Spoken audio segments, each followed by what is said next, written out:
All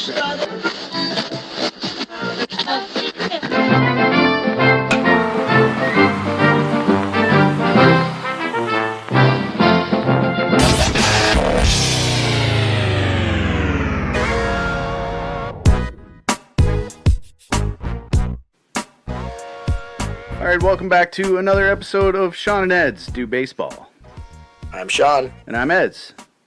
And we are bringing you baseball history. That's right, we're bringing you baseball history on our bi-weekly baseball history podcast, where the story catcher doesn't know what the story pitcher is out on the mound throwing them.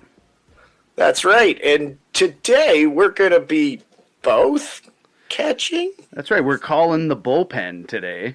And we have bullpen catcher. Yeah, bullpen pitcher. But we have the bullpen catcher too. This is getting off track in a hurry. We have a guest host today. We're excited to have Justin McKinney back. We will introduce him in a second, but before that, where can people find us, Edsy? People can find us somewhere along the World Wide Web at Doing Baseball or at Doing.Baseball. If you're perusing around the internets and you're looking for us, you can find us at one of those two handles. It should lead you in the right direction. Yeah, and give us a review, give us a rating, give us a like, whatever you want to do on the old internet. Just let us know. We're excited to be here. We're excited to have our sponsor with us as well, a little bit of Two Loons Brewing.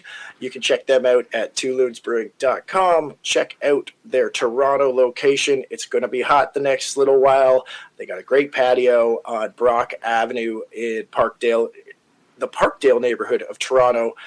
You can find them at Two Loons Brewing or at twoloonsbrewing.com. And of course, as always, please be of legal drinking age and enjoy responsibly.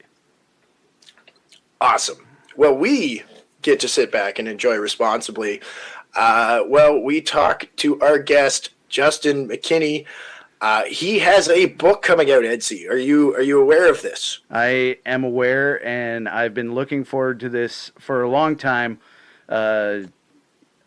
I can't remember exactly when I found out that you had a book on this guy, Justin, but I do remember when we had you on a few years ago to talk about the Union Association. You mentioned this guy, and I was very intrigued. I thought maybe I would write a story about this guy myself, but you have done all the legwork for me, and I couldn't possibly do it as well as I'm sure you've done it. But, needless to say, this guy fits right into the kind of criteria of the people that we like to talk about on this podcast. And I don't want to give away too much, so I'll just say that I am very excited to hear about this fella today. Yeah, welcome back, Justin. Yeah, thank you all for having me. It's wonderful to be back. It's wonderful to be talking with like-minded folks about the deepest, darkest nether regions of 19th century baseball. So appreciate you having me on. And we might as well just get into it because this is there's a lot here. There's a book worth. There's a book worth, and I recommend you check out the book. I will be covering some of the key points, but there's a lot more in the book that we will discuss at the end of this show. But yeah, let's get into it. So, okay, sorry, I just want to put out, shortstop was a crook. The sordid baseball life and crimes of Billy Geer. Am I saying that right? Yes, you said it beautifully, wonderfully. I couldn't have said it myself. You can pre-order it now. It's available on pre-release on Amazon or your local online bookstore. Check it out. We'll put a link in the show notes here as well. But I just wanted to throw out that to pump that out before we got started here, Justin. So I know we got a lot to cover, but let's go. Much appreciated. Yeah. So yeah, let's start with this. This is the story of Billy Geer. It's quite a story. So William H. Billy Geer was born in Manhattan around 1855. We don't actually know, but that's my guess based on all my research. To Seth Geer and Angie DeGruff. Seth was a railroad conductor. He later became alderman in Hudson, New Jersey. And that's where Billy grew up. And he lived there until about 1866 when his mother suddenly died at age 33. And what any responsible father would do is you send your kids off to live in New York City. So he sent his kid, Billy, and his older brother, Charlie, to enroll and live on campus at Manhattan College, which was like a Catholic preparatory school, but also like a college too. So you'd be like there from the junior high all the way through college. You could get a degree and stuff. That's kind of how schools worked at that point in time. So they lived on campus in Manhattan without a dad. I'm sure nothing bad will happen. Yep. But they didn't just send him. They didn't just send him to the streets of New York. Like, oh, your mom's gone. It's like, your mom's gone. You're on your own. Kids, he paid the tuition. They got a place to live. They're fine. Sure. And as mentioned, he did not go with them. He just was like, get out of here. Yeah, like he was still hanging around. Like all you can really find on him is like, at one point he's living in a hotel and he's just like, there's stories in the paper where he's just telling people old railroad stories and getting drunk and stuff. And like, that's kind of what his whole vibe was. So yeah, we'll get back on track with Billy here. Billy, despite this kind of strange upbringing, he was really good in school. He earned praise for his like speech skills. Like you find notes in the newspaper about him giving speeches, and then he sang in the school choir. He was well read, and he was a very active member of the student body. So this goes all the way from about 1866 to 1874 is when he's at the school. By around 1870, he starts playing baseball seriously. He joins the Jaspers, which is the college team. And college baseball in the 1870s isn't what we know it now. It's kind of very loose. Oftentimes teams will have players from just, semi-pro teams and stuff join and play in games. It was kind of very, not very structured, and they'd often play against pro teams and things like that. So here's Billy, a teenager playing, the infield for the Jaspers, and they're playing against like the best clubs in New York City. And he earns this reputation as like an outstanding defensive infielder. He's very fast. He's not a great hitter, but he does the other things well. He's kind of like the prototypical good field, no hit shortstop. Sure. Okay. And so by 1874, he's kind of one of the top young prospects in New York City. Again, there's not really scouting per se, but what would happen is like you would play against another team and that team needs a shortstop, and then, hey, you want to join our team? And then you join that team, and then that's how the chain works. And so he ends up dropping out of school, I think. Like there's no record he graduated from college. You can find other teammates who graduated from college, but he didn't, as far as I know. And then he joins a club called the Flyaways, which is kind of the best team in New York City, like an amateur team. And they play some games against the New York Mutuals of the National Association, which is New York's club. And so by September, he is being seriously considered to, get a trial with the Mutuals. And oddly enough, he ends up umpiring in a game as like a teenager before he plays in a game, like in the majors. And so it's kind of an unusual thing. I don't know how many people have that distinction of, umpiring before they ever appeared in a game, but he's one of those guys. So he plays a couple games at the end of the season. He's, makes a couple of nice plays in the outfield. He's kind of like this young, hot prospect. And so that's sort of like, the birth of Billy Geer as a baseball player. So he umps. He gets I know back in the 1870s they would both teams would just decide on a player. Yeah. To ump, I think, and they were like, the kid, he looks like he knows the rules. The way I think is one of his teammates from the Flyways was debuting with the Mutuals, and Billy was probably on hand to like watch. And they're like, hey, we need an umpire. Hey, why don't you try it out? And then, so he does. And then he ends up playing a couple games. So I also they don't. Yeah. I was going to say, I also like that they found their shortstop. They're like, we don't have a shortstop, and the Jim's just sitting there like, I played shortstop, guys. This guy is so much better than you. We cut you and then you replace him, right? Because there's no minor leagues. It's just a different era. It's a little bit more cutthroat in its own way. And so he doesn't get signed by the Mutuals, who are quite a good team. They're a veteran team. They don't have room for him. But there's a new team that joins the National Association called the New Haven Elm Cities in Connecticut. New Haven's the home of Yale. And they paid the steep $10 entry fee to join the league, which was how much expansion fees were in 1875. Really kept teams, you really had to consider if you want to join it or not, because the cost was so high. But so he joins the Elm Cities. He's like one of two players on the team that has previous experience. So he played 2 games, and that means he's like a veteran on this team of young upstart, players that they signed.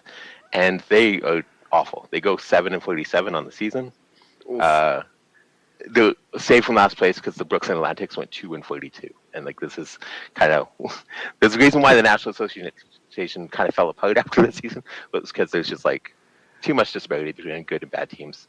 But Billy, he hits 244, but defensively he's kind of not great. But the team is god awful, so it's understandable he wouldn't like necessarily like stand out, as like a young player, your first time playing pro ball seriously, and you're on a terrible team. So the thing that marks this season for Billy that is here's national headlines is thanks to him and a teammate. One of his teammates is a journeyman ball player from Philadelphia called Harry Luff. And Luff, he probably has his own episode. He ranks as one of the fundamentally most awful people to ever play baseball. So just that's being saying something.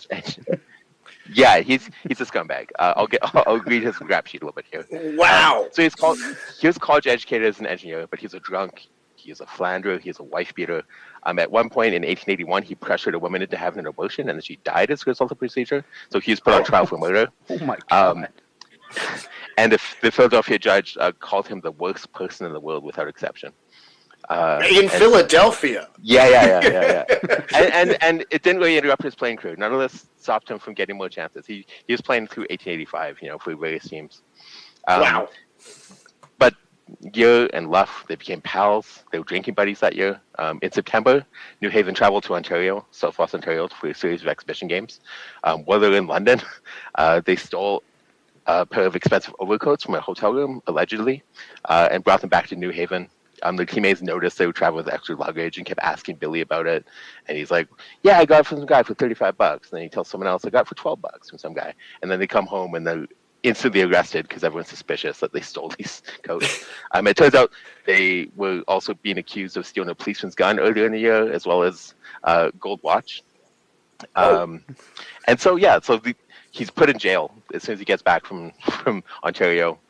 This is mid-September of 1875. So Luff and Geer now, like, they get headlines for just this alleged theft. And because Billy's story kept changing, there was a lot of doubt about it. But what ended up happening is no one from London was willing to take the train to testify in New Haven to, like, talk about a $30 coat that got stolen. So they got let go. They were set free. Like, there was no... They couldn't charge them any further. They couldn't confirm their guilt. They just had changing stories. They couldn't prove, even though like there's the guy's name is in the coat and stuff like this. It's just, but he did it. Like, when you see what he did, later in his life, you'll know he definitely, he's still that good. So. Yeah. The equation was like, we could start a couple National Association teams for the price it's going to take for us to go down and prosecute them. Yeah, exactly. Yeah, exactly. Yeah. So he's exonerated, but New Haven releases him. So he's sort of out of a job now. New Haven also they suck, and so they don't end up going into the National League, surprisingly enough, when it's formed in 1876. So what happens is there's 13 teams in the NA, and then there's 8 teams in the NL. So it goes from like 130 jobs to like 80 jobs. So there's always independent clubs that pop up. And Billy ends up signing with a club called the Syracuse Stars in Syracuse, New York. And Syracuse ends up being kind of the closest thing he comes to having like a hometown. This is where a lot of change happens in his life. A lot of things that sow the seeds for the way the rest of his life goes happen there.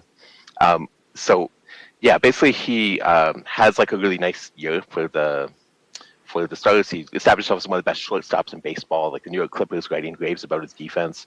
The team's quite good. They win 48 of 60 games. And they even go 5-2 against National League clubs. They beat the, Boston Red Stockings and Chicago White Stockings, and he's like earning a reputation for being this great ball player.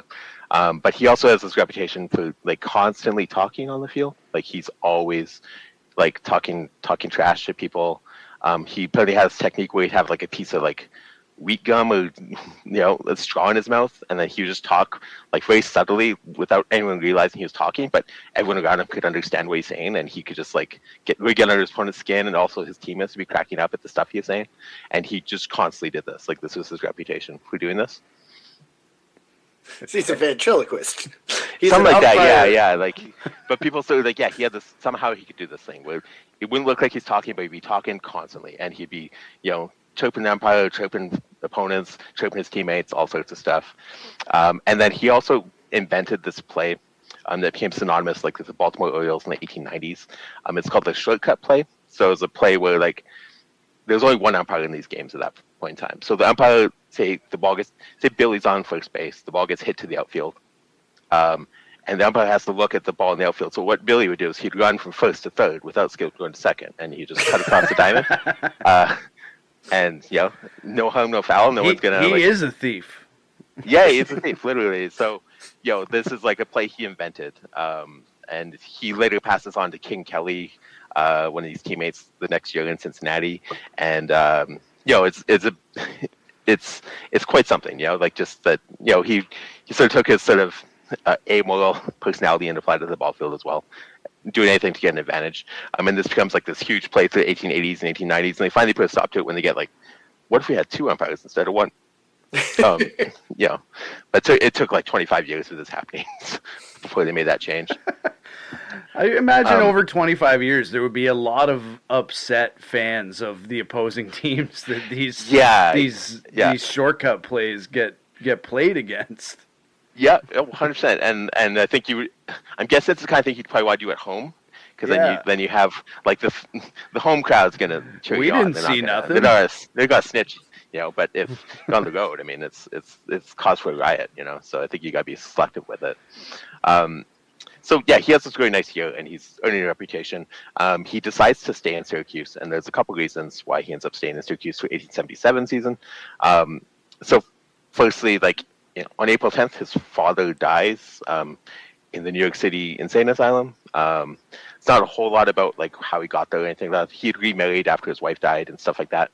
And Billy would later say that his dad left him a $30,000 inheritance. I don't know how true that is, but Billy also said he immediately gambled it away. So imagine having $30,000 now even, but in 1877 and finding a way to just blow it. Like that's what Billy Geer claims to have done with his life. That's insane.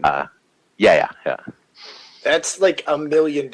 Essentially. Yeah, it's so much money. Like if you give me $30,000 now, I'd be like, wow.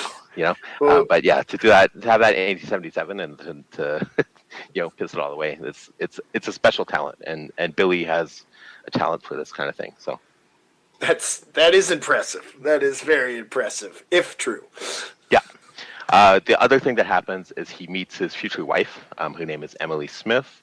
She's the daughter of like a wealthy merchant in town called Jacob Smith, and he's like one of the leading figures in Syracuse business world. He's like on the board of the railroad and all sorts of stuff. He's very wealthy, and so Billy pursues her, and eventually they elope in September. It's kept out of the papers because I think there was a lot of controversy around it. There was some rumors that Billy had scandalized Emily prior to their marriage, which again you can read between the lines of what that means. And because Billy was an outsider, he wasn't like high society, and he's courting like the most eligible woman in the city. Like it was just like the family did not approve of Billy at this point in time. But girls love a bad boy. Love a bad boy. But the thing that Billy had, like everyone says this about him, is he could talk. Like he was incredibly smart.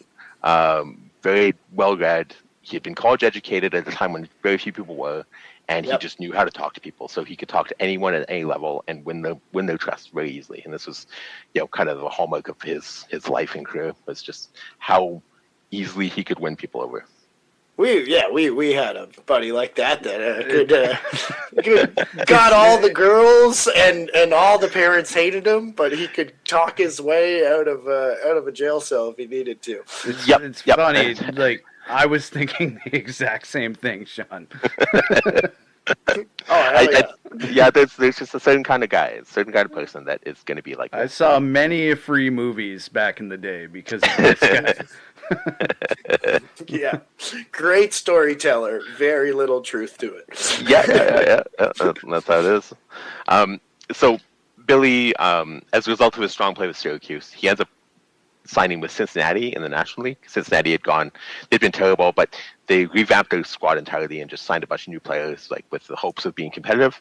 And it turns out like they're actually quite good. They signed Deacon White and King Kelly, who are both in the Hall of Fame. They also had Will White and Charlie Jones and Lip Pike, who are all like really strong 19th century stars. And Billy's enlisted to play shortstop for the club. And it's maybe his best season in baseball. It depends on how you look at it. But the club finished in second place, but they're in the pennant race till the end of the year. He becomes a fan favorite. And like his hitting's not good. Like he hits 219, 251, 291, but that's actually good for a 94 OPS plus in that day and age. So it's not good, but it's like okay. But his defense is good. And the papers start calling him the smartest and most well-read man in baseball. And so, yeah, he's just, he's considered one of the best players, best shortstops in baseball. He's smart, well-read. He's newly married. And so he does something unusual. In September, in the heat of the pennant race, it's announced he's going to retire from baseball because he's going back to Syracuse because he's going to go into business with his father-in-law because I think the father-in-law really did not want to play baseball and sort of like promised that, like, come back home, be a family man, so to speak. And go into business, forget baseball, leave behind. So that's like kind of where he's at. He's at the peak of his career, and he decides to retire. In the middle of a pennant race as well. So it's kind of unusual. Weird. Well, it is. So yeah, it's unusual, but it makes sense because I know that baseball at this time, like, the ball players were not considered to be really members of high society at the time. So I could see that. Yeah. A philanthropist, as his father maybe was considered, would not be happy with that. But anyway, carry on. Yeah, and the money wasn't as good. Like, to be a ball player, I don't have his salary figures, but for 1878, like, you look at the salary figures, like most players are making like $1,500 for the year or less, and so he'd probably in that category as a rookie ball player. So it was almost certain he could make more in business with like his wealthy father-in-law than he could on the ball field. But like it's strange because he doesn't actually go into business with his father once he goes back to Syracuse. He ends up starting the tobacco and newspaper stand, which is like the baseball headquarters in Syracuse. So all the ball players hang out there, all the fans hang out there. So he's constantly just surrounded by baseball. He's supposed to leave baseball behind, but he just makes it, he makes himself the center of the baseball universe in Syracuse. And so yeah, it's kind of just like he couldn't really like ever shake the bug. And in the spring of 1879, he applied to be an NL umpire. And then in June, he was back in Cincinnati, palling around with his own teammates. At the same time, his first son was being born in Syracuse. And so, like, the cracks are already there that he's not going to be a good dad. He's not going to be a good husband. Baseball's still, like, just deep-seated within him. And so this pattern continues. In early 1880, he wrote to every NL team asking for a position, and he was living apart from his wife. Like on the 1880 census, he's not with the family. And then in the city directory, his wife is listed Mrs. William Geer, like, which is usually code that like either you're a widow or like the husband's not in the picture, because usually they'd only list the men in the city directory, so it's unusual. But he managed to play a couple games for Worcester in the National League. He fills in as like an injury replacement because a couple games in Buffalo, the team needs someone and he's nearby, so he plays a couple games. And so, again, he gets his feet back into baseball. And there's also rumors around this time, like that he had been defrauding the father-in-law, like by forging his name, like on checks and things like this. And this is sort of, the starting point of where his life ends up going. And so it gets to the point that back in 1881, he's back in Syracuse. His father-in-law passes away, and the will is structured so that his daughter, Emily, Billy's wife, like she'll get a $4,000 a year stipend, like as the inheritance, but it's designed in such a way that like Billy would not have access to any of the other money. Like it's almost like he knew that like Billy's bad, Yes. and he'd already tried to defraud him, and they sort of kept it out of the papers because it's like you gotta just pay off the debt, and like not have your name sullied in the newspapers because they were kind of a well-to-do family and stuff like that. And so, yeah, it's kind of like there's all these things about Billy at this point that suggest he's a bad seed, right? And, there's also like sort of stories that come out that like he's got all these friends in Syracuse, and there's like one of them, he's quoted in the paper saying that like what Billy could do is he could like win you over, your friends, he'd con you, like rip you off. You'd find out about it. He'd give you the money back, and then he'd just do the same thing again. Like, because he could talk you in and out of stuff. Like, he was just so good at this, and I think he just could do like kind of the aw shucks routine, or he could just explain it as a mistake or whatever. He just always had a way to get out of these jams, much like a relief pitcher, that sort of thing. So it's just like, hey, did you steal $20 from me? It's like, yeah, I did. I'm sorry, I needed it, but here it's back. And you know what? Why don't I go get us some dinner? I got $10 in the car. Just give me your $20 and yeah, and yeah, he just had a knack for doing this, and so that's why he kind of was able to get chance after chance to kind of win back his wife and things like this. So his second child was born in 1882. His daughter Amy. But rather than settle down and like kind of get to business and like be there for his wife who just lost her father and mother recently, he decides he's going to try and be a ball player again. So he plays some semi-pro games. There's notes about him working every day, like practicing and stuff, trying to get back into the game. And in late 1882, he's in Philadelphia, and he's got a dress there, and he's trying to get back into baseball full time. They put want ads in the paper saying he's looking for work to play shortstop. So yeah, so far we've got his baseball career has been like stop start. He's got a wife, wealthy, yada yada, but he's also starting to scam people, con people, and he comes back to baseball in 1883 with Brooklyn of the Interstate Association. This club ends up being like the Brooklyn Dodgers like the following year, but he's rejoined by his old pal Harry Luff, who again is there on the club. It's their first pro team since 1875, and Luff is the captain, but he lasts only a couple weeks, probably because he got drunk and got kicked off the team. It's not totally clear. He's in the paper and then he vanishes, and no one explains why he left the team. But given that every other club he got kicked off of is because of his drinking or otherwise abusive tendencies, Sure. Yeah, I said in my notes here, I say he's laid off likely for being an asshole, but yeah. Well, he is. Geer takes over. He is legally the world's worst person. So. Yeah. It's on the record. The judge said so. The judge said so. Yeah, and like later in the year, like in 1884, he's kicked off like the Philadelphia Keystones because he pulls a knife on the streetcar conductor in Cincinnati, and it's just like, don't even know. Yeah. Stop it! Stop being a bad person. Yeah. What's his first name though? Because when honestly, Harry or Henry Luff. Okay. It very much sounded like Hillary Duff when you first said it. Yeah. It rhymes. They are. Hillary Duff is a reincarnation, also known by a judge in Philadelphia to be the worst person in the world. I mean, the crimes of Lizzie McGuire could fill, Oh, we could if only she played baseball. Yeah. If only she played baseball. She does in Cinderella story, so you could tie in. I love it. We could do that. Good. All right. So Geer takes over from Luff as captain of the club, and he leads the club to the pennant. Just again through his strong defense, his leadership skills. He knows baseball, and he still can't hit, but he's a good defender, and he's a smart guy. He's quite popular in Brooklyn. Like there's just a lot of notes in the paper, just talk about how good he is. And so in the fall, the Union Association forms, and Billy signs with the Philadelphia Keystones. We talked a bit about this club way back when in the old episode about the Union Association. Sports writer O.P. Kaler in Cincinnati, he was friends with Geer dating back to 1878. He hated the Union Association, and so he took to calling Billy a fossil in the newspaper, and he mocked the league for signing only drunks and has-beens. And it goes on for months where he's just making fun of all the old players who are signing with like the Union Association, and it's just funny just hearing someone call like a 30-year-old a fossil. It's just times have changed. I feel it. Yeah, exactly. Yeah.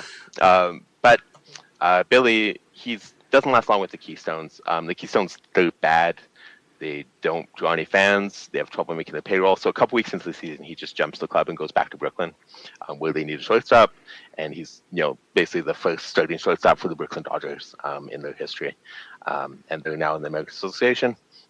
And this ends up being like his best year in baseball statistically. He leads all baseball in games played, all shortstops in multiple fielding categories, including putouts, assists, and double plays. But Brooklyn is terrible.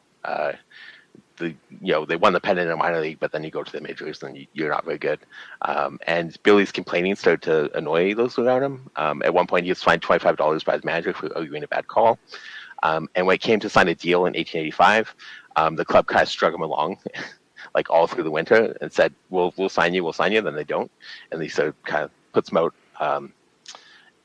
in a difficult situation where all the good jobs are taken and stuff like that. That's sort of his best year in baseball, but he's now 31. He's got this reputation now for just being a complainer, all sort of stuff. And I think some of the other unseemly stuff kind of has come to people's attention, just because people talk and the baseball world's small and that sort of thing. So he joins Louisville in 1885. Again, he signs as the captain of the club because of his experience. They're a really good team. They have Pete Browning, who you probably have done an episode on, and if you haven't, he's there's a dollop on Pete Browning. Yeah, exactly. So he's a tremendous character of the 19th century and a wonderful baseball player. Guy Hecker, who won 52 games the year before, and a guy Jimmy Chicken Wolf. Chicken Wolf is just such a good name. And they had just finished in second place, so they're hoping Billy and his leadership and smarts will help them get over the top. But things go off the rail pretty quickly. He gets into an on-field fight in the preseason with Chicken Wolf, and it's not really clear what they're fighting about. But and apparently Chicken Wolf was a very chill guy, despite the name Chicken Wolf. And so they get in this fight, and then it just sort of sets off to everything's off to a bad start. Whatever hitting skills he had totally just collapsed. He hits 118 in about 15 games, and he's let go in mid-May. And the manager basically talks shit about him in the newspaper, says he only played for himself and he's more interested in a paycheck than anything else. And this is very candid, even for the time, just to just be bad enough to the player. Because the papers, they initially are like, oh yeah, it's just because we have too many infielders, and then the next day the manager's like, no, it's because he's a bad guy. So this leads to him, he gets one last chance in baseball. He ends up signing with Hartford in the Eastern League, where he signs for $140 a month, which is supposedly the highest salary on the team. And he hit even worse in this minor league. He seemed disinterested. He only lasted a couple weeks, and he racked up a bunch of bills at the local businesses and the hotel where he was staying. And so when it became time that he's going to get cut, he forges a money order in the name of the club treasurer. He pays off all the bills and flees town. And that's sort of... Damn. That's how he ends. How his baseball career ends. Yeah, it is. I like that Louisville got rid of him, and they were we all have that one guy that Chicken Wolf. That's just everyone's like, man, if you got into a fight with that guy, you're a jerk. He's awesome. He's chill. He would I love it. I love just the getting into a fight with your own teammate too. That is and it doesn't explain why it was, and it's for some reason there's some bartender who's on hanging around, and he gets involved in the fight too, and it's just very strange. He kicks Billy in the chest, and there's some hats that get destroyed, and it's a weird anecdote, and then they're like, oh yeah, and then they made up and it's fine, and then it's okay. This is why you buy the book. Yeah. This is why you buy the book. As soon as I was like, oh, yeah, that fight. And he's like, yeah, there was also a bartender involved. You're really giving us the bare notes on this. Yeah. Well, I love it. So I want to... You can't share all the secrets. Exactly. Yeah. You got to buy the book to get the real juice. So now enters kind of you won't believe what's about to happen, but I'm going to go through it. So, not surprisingly, this ends his career in baseball. He doesn't get a chance to play because he can't hit. He's a jerk. He's getting in fights. He just stole a bunch of money from the team. Bad seed, right? So what does one do when the baseball career is over? You move to Westchester, New York, and you raise chickens. So, sure. Yeah, why not? Like it doesn't matter that he only ever lived in cities. He has no documented knowledge of farm work or anything like that. He's just gonna move his wife and kids, who he's made up with somehow, and they rent a place in Westchester. Listen, honey, chickens. If anyone could talk you into raising chickens and going to move you upend your whole life to go somewhere, like I think Billy Geer would be the guy to do it. So, my father was a chicken farmer, so I'm well versed in this.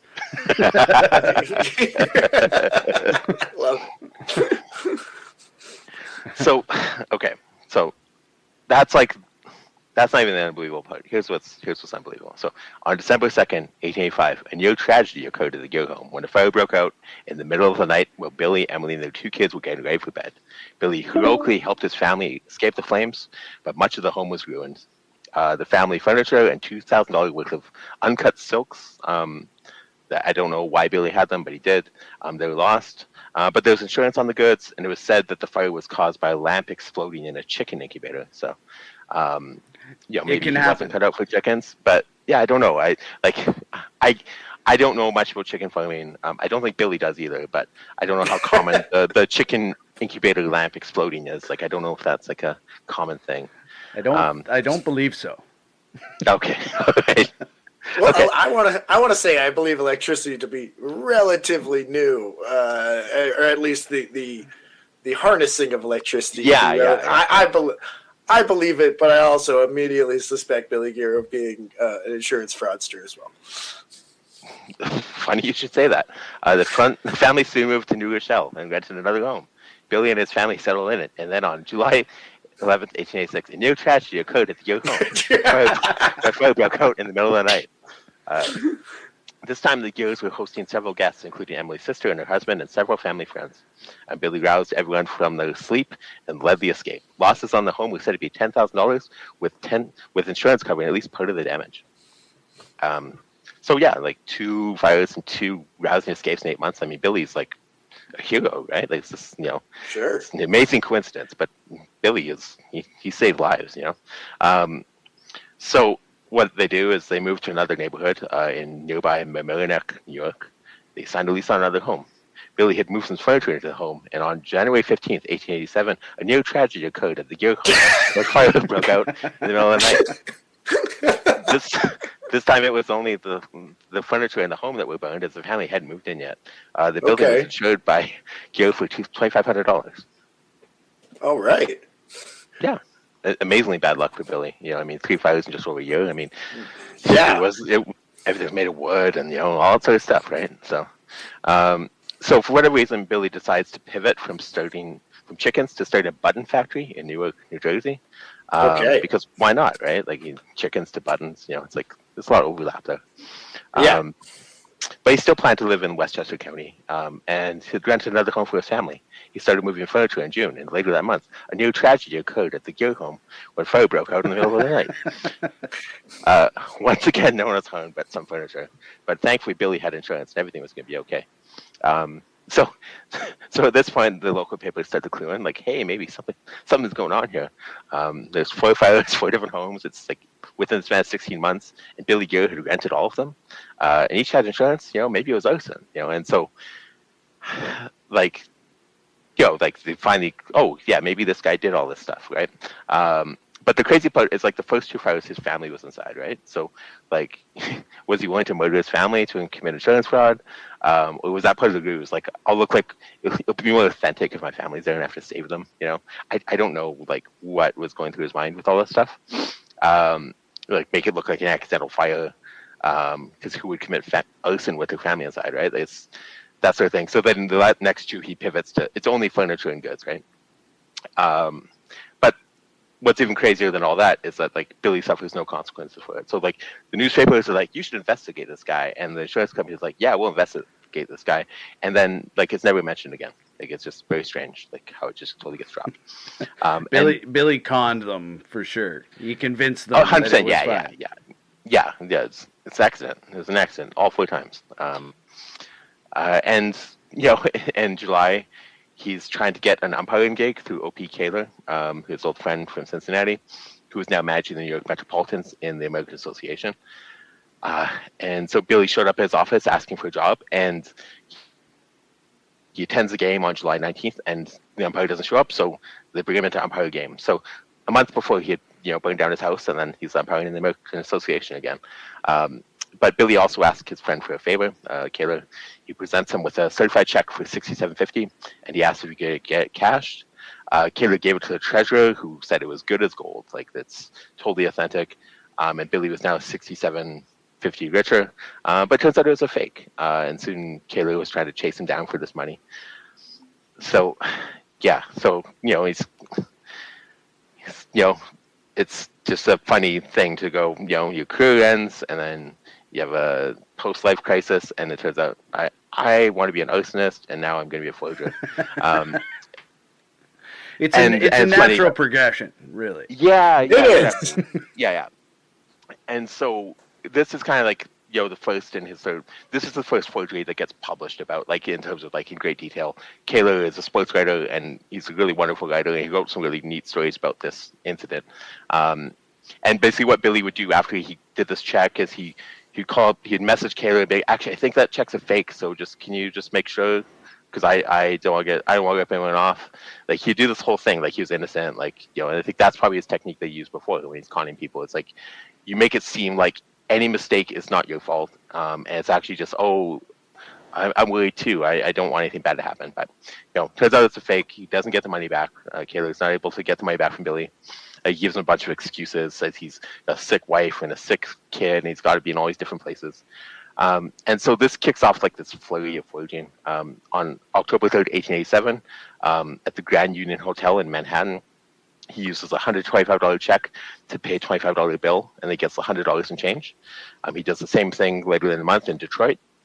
Then he's doing the same thing in Elmira, New York, and then he gets arrested in Elmira for the charge in New York. And it's discovered he'd done the same shtick in Albany back in 1886, as well as in Colorado and Chicago.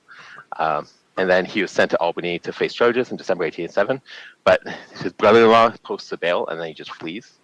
And so, that's sort of, this is kind of the jumping off point where kind of it gets to be a lot.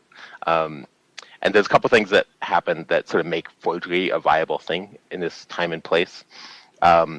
Basically, at the end of the Civil War, there's comes standardized currencies, and then people can start using checks like all the time as like an accepted form of like paying for stuff. Because up until that point, it was just not really widely accepted.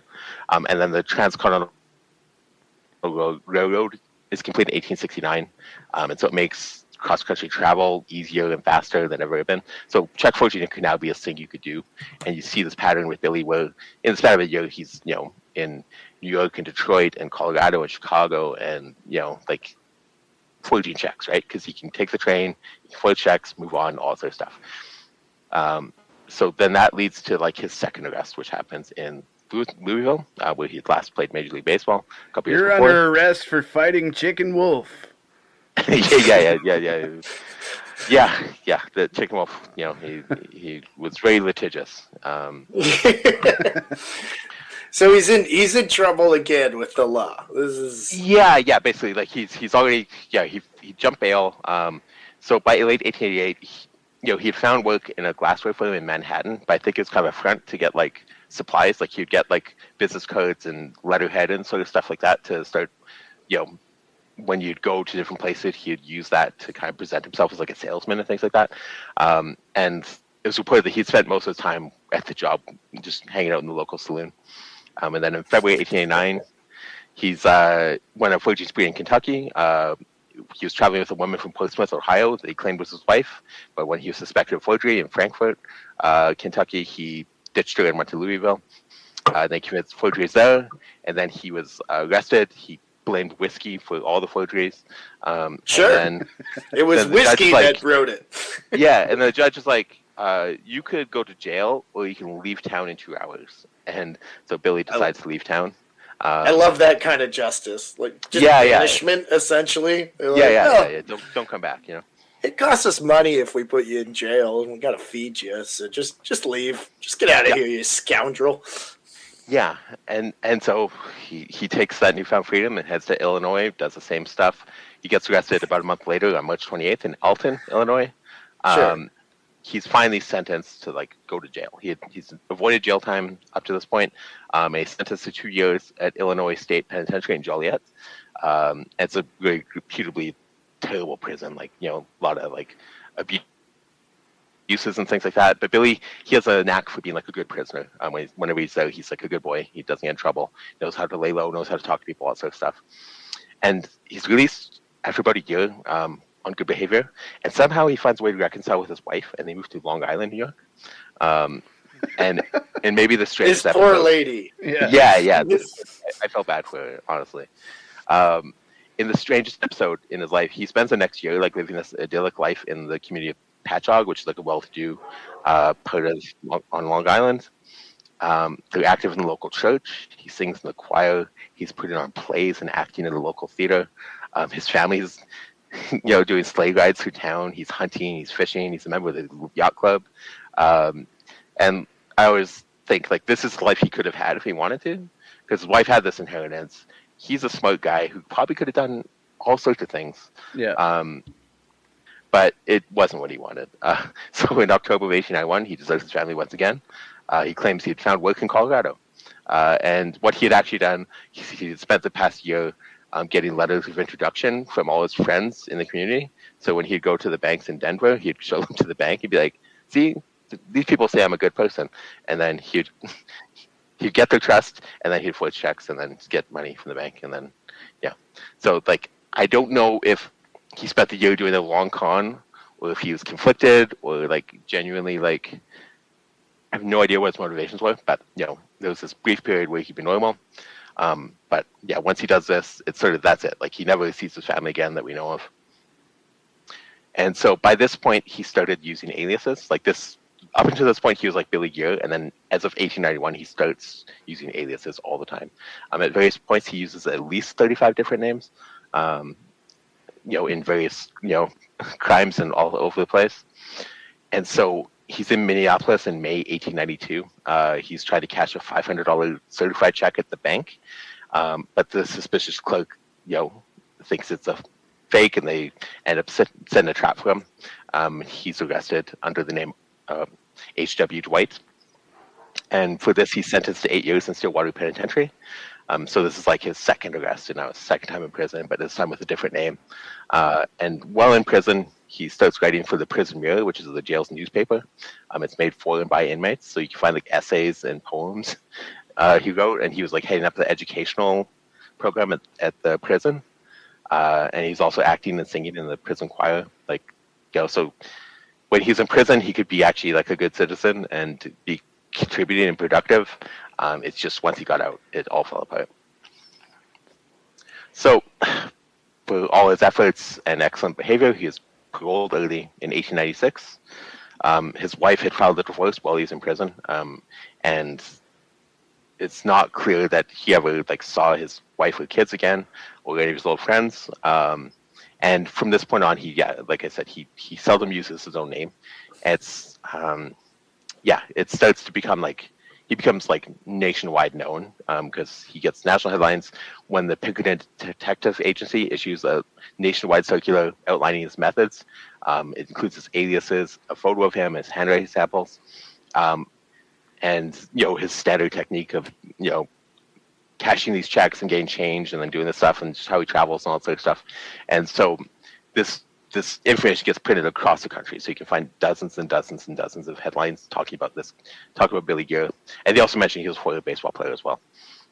And then it also mentioned that he hung around bucket shops, which to my understanding was sort of like these unregulated places where people could bet on like commodities and stuff like that and futures. It's sort of like prediction markets now, you know, where you can just kind of like toss down money and like there's no consequence or anything. Time is a flat circle. Time is exactly, a flat circle. Yeah. What? Like, you could just be like, well, I think the stock market's going to end in a 2 today, and they're like, yep. Yeah. The price of grain's going to go up by like 25 cents. You could bet on this, and it was like and they're unregulated. Wow. And they were finally banned in the 20s, but like, you know, he was known to be around these places all the time. Yeah, well, I feel like we're heading toward the 1920s ourselves, so... Yeah. I guess towards the end of the 1920s. Look forward to it, yeah, 1929. Yeah, 2029, you know, like Yeah. Okay, so I didn't know those things existed. Thank you. yeah, I didn't really know them either, but yeah, it was a thing. Like it's mentioned specifically on this thing, the Pinkertons issue, and then yeah, just reading about it. It's had a lot of shady characters, and it's kind of like just a home, like a reputable place, perfect place for Billy Geer. And so he was like insanely prolific over the next few months. There's documented forgeries in Detroit, Richmond, Virginia, Saginaw, Michigan, Bay City, Michigan, Salt Lake City, Boston, Providence, New York City. He developed this like shtick where he pretended to be a traveling salesman. He'd forge letters on company letterhead. He'd make up fake business cards, but he'd copy like the actual business. He'd forge checks, and then he'd buy items for like small amounts and collect the change. So his favorite figure for whatever reason was like 1875. He'd write checks for 1875. He'd go to the hat store and say, "I want a hat," and the hat's 875. He's like, "Can you cash the check and have the hat delivered?" Because I think he had this technique where he never wanted to be caught with the goods that he had bought. He would rather just have them sent somewhere because he just wanted the money, and that way he wouldn't have stolen goods on him. He just would have like the money. So he'd get the $10 and change. He'd do this a few times a day, and then he'd move on to the next town. And he just did this over and over and over again.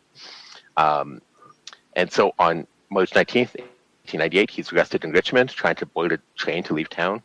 He had just $34.81 in his possession, but authorities found 2 satchels at the train depot, which had all his possessions. There was wigs, disguises, checks, fake letters, business cards, all sorts of stuff that you'd need to kind of be a con man. I love it. And so he was sentenced to 16 months at the state penitentiary under the name R.M. Carey, so another alias. And by this point, he was suffering from stomach problems. He had what he called an incurable ailment, and he was given a medical pardon to receive treatment. But instead of getting his treatment, he was immediately taken to Utah to serve time for an 1897 forgery that he committed under the name J.B. Rowan. So he served 2 years there. He's released on June 23rd, 1901 for good behavior. But again, he was not free because he was wanted in Michigan. So Michigan sent a sheriff named J.P. Howell to detain him and bring him across the country to face charges. And because he had forged in so many places, like he was wanted everywhere. So anytime he got out of prison, he'd always be like subject to maybe more prison time in another place. So this sheriff arrives in Utah, takes Billy, attaches a 20-pound weight to him, and they take the train across the country. But Billy, using his gift of gab, his silver tongue, he complains to Howell, like, it's really uncomfortable, this weight, like, can you just, like, let me not have that? And it's, like, too hot in the train. Can we go to the, like, platform to have a smoke? And so the sheriff does. He moves the weight. He takes him to the platform for some fresh air and a cigarette. And the train was chugging through Kansas. It's the middle of the night. It's going like 50, 60 miles an hour. And Billy just jumps off the platform and it's the middle of the night. And he's free once again. So. And you said this sheriff's name was J.P. Howell. J.P. Howell, yeah. Just like the pitcher for Tampa Bay and exactly, yeah. I was like, I know that name. How do I know that name? He ended his career with the Blue Jays. Yeah, and I'm sure he was just as effective as a sheriff as he was a pitcher for the Blue Jays. He was 100%. Yeah, he was a negative baseball reference war for the Blue Jays. So yeah. That's about it. You got it. You nailed it. Yeah. Okay, and so he's now free. It's like summer 1901. And through the rest of the year, he's impossibly prolific. He commits hundreds of forgeries in Syracuse, Albany, New York City, Philadelphia, Savannah, Georgia, Little Rock, Arkansas, Alaska, Kentucky, New Orleans, St. Louis, Lincoln, Nebraska, Cincinnati, Wisconsin, Chicago. And yeah, so that's like how he spends the rest of the year. He's very well traveled. Yeah, that's the thing about this guy. It's pretty. I guess you'd have to be if you're constantly on the run from your forgeries. Yeah, exactly. And he was wanted everywhere. So yeah, it makes sense that he would hit so many places. But he keeps going. And so there's a bit of a quiet period through 1902. There's not any I couldn't find documented this is definitely him. There's some forgeries that seem similar, but it's not totally clear to him. But that in 1903, he sort of reappears. It's not clear if he was laying low, trying to avoid the heat from this nationwide bulletin about him being wanted, or if he's back in prison. Because he used so many aliases, it's hard to track exactly all his whereabouts. But But in fact, the truth is much stranger because there's multiple sources that have him traveling to South America, including Brazil and Argentina, and also going to Europe. And so in January 1904, he's arrested again in Burlington, Iowa, under the name Bruce Barrington. And in his possession were receipts and paperwork from Rio de Janeiro, where he used the name A. Jeffries. And you can find, like, I found the shipping record, like the boat records and stuff like that, and you find the name there, and it's just like, all right, whoa, he was all over the place. That's awesome. Yeah, it's wild how much he did. And so he spent 2 years in Fort Madison Penitentiary, where he worked varnishing chairs as a prisoner. He's released in January 1906. Nothing's changed. He's back to crisscrossing the country. So in the next few months, there's sightings in St. Louis, Milwaukee, Louisville, Dallas, New Orleans, Colorado, Montana, Washington, Oregon, Michigan, Kansas, Indianapolis, Minnesota, Washington, D.C., Buffalo, Cleveland, Columbus, Arkansas, Philadelphia, Cincinnati, San Francisco, and Boston. He also visited Uruguay, Brazil, Argentina, Europe, and Canada during this time. It's like a Johnny Cash song. Yeah. I've been everywhere, man. And so this is a span of 14 months. Like, can you imagine traveling to all these places in 14 months now with, like, planes? And he was doing this with trains and boats. And it's just, I don't know how he did so much. And this time how he's long are you again. in town? 30 minutes. 30 minutes. Yeah. But, like, honestly, yeah, he just did this so habitually. It's crazy how much time he spent doing this and how much travel he did doing this. And so he's free until he's not. And so he's arrested again in Freeport, Illinois, under the name Albert C. Bates. He was tried and convicted in April 1907 to a sentence of anywhere from 1 to 14 years at Joliet, which he had first served time in 1889, but this time he's under a different name, so there's never any connection made that's the same guy who was in prison before. It's like they're treated as two different people. And so this ends up being his longest sentence yet. He served 7 years. He finally gets parole in 1914, but again, no lessons to be learned. About a month after being paroled, he's arrested again in Chicago for forgery while trying to board a train to Burlington, Iowa. And in a bit of irony, he was taken to lock up at the local jailhouse, and the guard was Tony Mullane, the 19th century pitcher. And he recognized him as like, oh, dear Billy Geer. And they played against each other in the 1884, I guess, in the American Association. So it's just a funny coincidence. But we get some fun stuff as a result of this arrest, because the Chicago Tribune prints some quotes from Billy Geer, and he's talking about his whole situation. And he tells the police lieutenant, "It's no use, Lieutenant, trying to be on the square. I've reached the point in my life where my legitimate earning capacity is less than $10 a week. With me, it's a case of having a beer income and a champagne appetite." And I like to travel. I like to travel and live in the swell hotels. A cold bottle and a bird is a gentleman's dinner. I like that kind of stuff. It takes money to travel in style, and there's no easier way in the world to get the coin than to lay down bum paper. And they give some advice to con artists. You've got to stop at first-class hotels and wear good togs. If you don't make a front, you can't get away with it. And so that's sort of like those other quotes we really have about his, like, how he saw his life and how he saw his profession. I mean, at least he, he's like, you just got to fit the part, fellas, and you can scam anybody. Once again, though, honestly, I feel like if I had a nice suit and ill intentions, I might probably be able to make more money than I do legitimately. Yeah. The suit makes the man, right? 100%. Yeah, and so he's sent back to Joliet. He serves another year and a half in jail. He's released again in November 1915, but he was wanted in Memphis, Tennessee for a forgery from a long, long time ago. So he's sent there to face trial. But he's old, he's in poor health. He was given a pardon for medical reasons. And at one point, he told the police that he'd been hanging paper, which was slang for check forging, for 42 years, which would place his earliest forgery around 1873 when he was still in college. So, yeah. So maybe he'd just been doing this whole life. Maybe his father never paid for his college. Maybe, it was a forged check, who knows? That's why he didn't graduate. Yeah. That's why he didn't graduate. The check bounced. They didn't give him the paper. Yeah.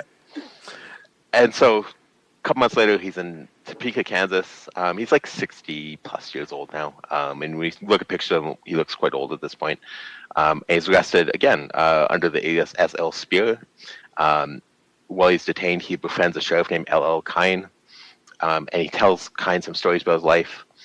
And Kine recounts it in the paper. He says, I think Spear, that's Billy Geer, has been in every country in the world. The Pinkertons gave me his record as they have it, showing 36 aliases. He talked to me very freely about his experiences in the United States, Canada, Mexico, and all the South American countries, saying the Pinkertons knew it and no harm could be done in telling. But Billy also told them, what I did in London, South Africa, and other countries, that is a closed book. And Kine said he believed the forger had been to every country in the world. That's wild. That's crazy. Yeah. Yep. I mean, I'm going to assume that he didn't get to Asia by the sounds of it, or Africa, but Yeah. people's idea of the whole world was a little different back then. Yeah. So, like, I've tried to track down. I was looking at Argentinian newspapers for like the Spanish word for forgery at the time where he might have been there, see if anything came up, and I couldn't find anything. But I do realize you did say South Africa there, so I guess he did get the African. Yeah. So, but yeah, it's astonishing. And I'm sure a lot of it's lies, but like we have documented evidence of actual places he went to that fit this modus, this MO. So. Wow. Yeah.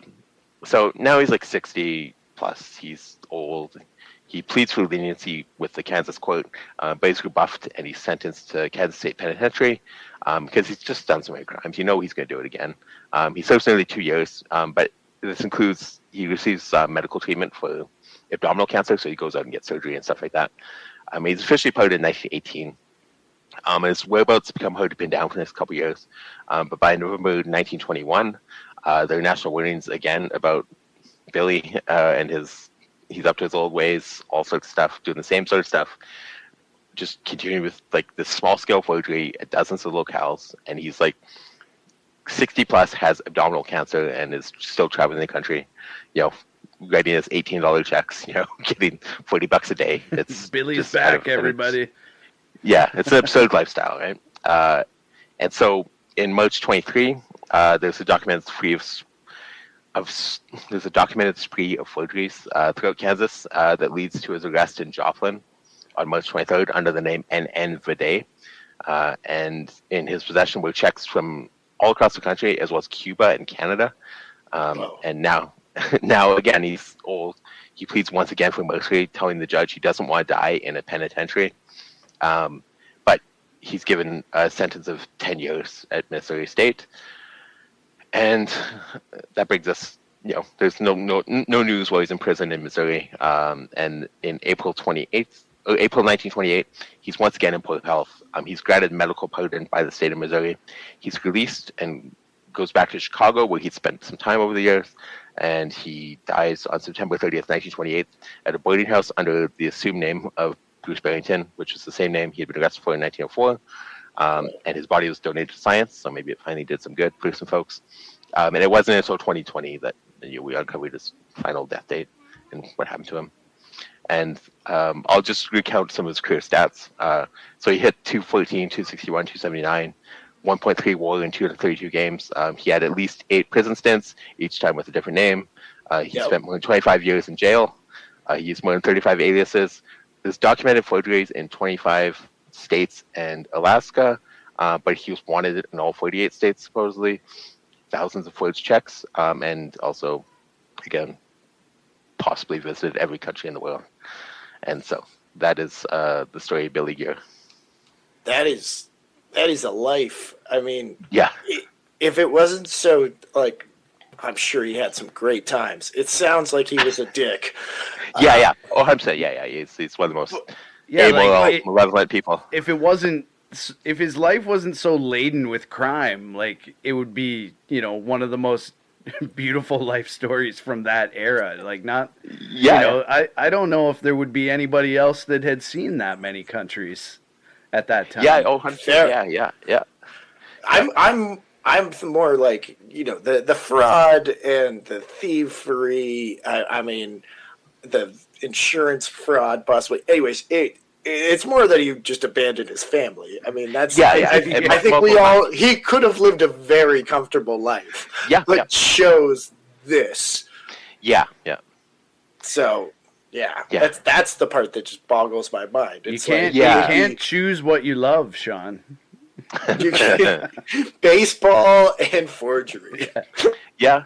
Well, there's like some books like I was reading on like the psychology of check forging, and I include some of that stuff in the book, like just trying to understand this guy's mentality and stuff. And it seems like a pretty common pattern when people, like the one refrain was like, there's never like there's always a first bad check, but there's never a last one. Like you never really stop. Like everyone who does this and tries to make a career of it, they never leave it behind. They always just keep doing it, and the only time they stop doing it is when they're in jail or they're dead. Like that's the only times they ever stop.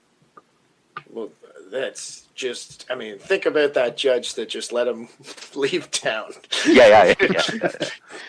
Could have saved people a lot of money.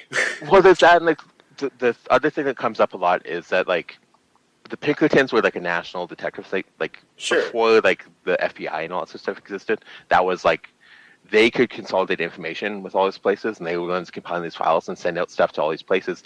But if you're like in Louisville at like police department or some other place at the police department, you wouldn't know that this guy is like a nationally known forger per se, right? Like you would, like you wouldn't be sharing that information, or if you did share the information, like the way check forging works, it's like, especially in that time, it's like you'd write the forged check. That's not a crime. You go to the person, try and cash a check. That's where it becomes a crime. But that person doesn't know it's a crime, and then that check doesn't get checked, like looked over for like a week. And by that time, now we're trying to find this guy a week ago who's using an alias and disguises, and it's like, yeah, you don't know until it's too late. Yeah. And the police departments aren't talking to each other. They're not sharing information. And even when they are, it's still like a lot of, he's intentionally trying to trick you because he's using all these aliases and fake names. And oftentimes you'd find these accounts of, Billy Geer is arrested or whoever is arrested. And it turns out to be another forger doing the same shtick. And it's just like, okay, because there's so much just conflation of information and all that sort of stuff. And a few people doing this kind of same sort of scheme, Yeah, you can't send like a group text or a mass email. Yeah. But it is wild how much everything's very short period of time. Obviously, we have people can make copies of your credit card or your debit card, and that's kind of the modern day this. But I think we all remember, we're not that old. Let's hopefully. But I can remember the grocery store growing up, and you'd see some checks behind the cashier. Yeah. Do not accept checks from these people, kind of thing. So that wasn't that long ago. But that's it's within our lifetimes, right? Like. It was an honor system that we just could not abide by today. Yeah, 100%. Yeah, and even back then, it was like already an issue, right? Like this was the thing that kept being like a problem for banks, and like that's why they were hiring the Pinkertons. Like the American Bankers Association hired the Pinkertons to track down Billy Geer because like they knew no one else could do it, and so that sort of thing was just it was becoming a problem for everyone, even at that time. Well, that's wild. Thank you so much, Justin, for taking the time to tell us the story. Once again, the book title is "The Shortstop Was a Crook: The Sordid Baseball Life and Crimes of Billy Geer." You can order it pre-release on Amazon, your local bookshop. Go down to your local bookshop, ask them to pre-order this book. You can find it online. You can Google Justin McKinney. Great baseball researcher. Really, we're honored to have you here. And Justin, what's your Blue Sky or Twitter or Instagram? Whatever socials you use? Yeah, like I'm most active on Blue Sky nowadays. But yeah, it's at Just McKinney at bsky.social, I believe. At Just McKinney. That's usually where I'm found. If you look up Just McKinney, you can usually find stuff I'm doing. So. Sweet. Yeah, thank you so much for joining us today. Yeah, thank you. Yeah, no, my again, pleasure. Justin. This is awesome. Yeah. as I say, check out the book, order it online. Edsy, where can they find us online? They can find us online somewhere at Doing Baseball or at Doing.Baseball. As I said before, if you're perusing around the interwebs and you're looking for us, you can find us at one of those two handles. It'll lead you in the right direction. And for sure. Until next time. Yeah. I'm Sean. And I'm Eds. And we were doing baseball. Thanks again, Justin. Thank you. Oh, it's fun!